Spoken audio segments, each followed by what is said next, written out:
دا یو ملګری یو میسج را لېږلی دی، دا ریډي میډ میسج ښکاري، خو لیکن هغې کې دی وایي چې یو هلک دی او هغه وایي چې زما عمر 18 کاله دی او زما نه یو ډېر لوی ګناه شوی دی او هغه دا چې ما د خپل تره ښځې سره بدکاري کړې ده. اوس هغه ماله د تره دغې ښځې لور کوي او زه ورته ډېر ووامه چې دا نکاح نشي کېدی او حل هم نشم ویلی، نو هغه ما باندې دباو اچوي چې نه خپل دي او ته دا نکاح وکړه. نو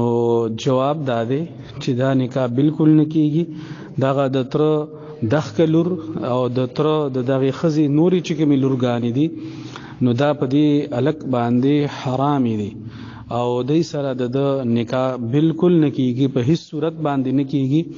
او که چېرې هیڅ طریقه نه جوړیږي نو بیا د دې مور ته یا پلار ته په پرده کې د خپل غلطۍ اشارتن خبره وکړي یا د چا په واسطه باندې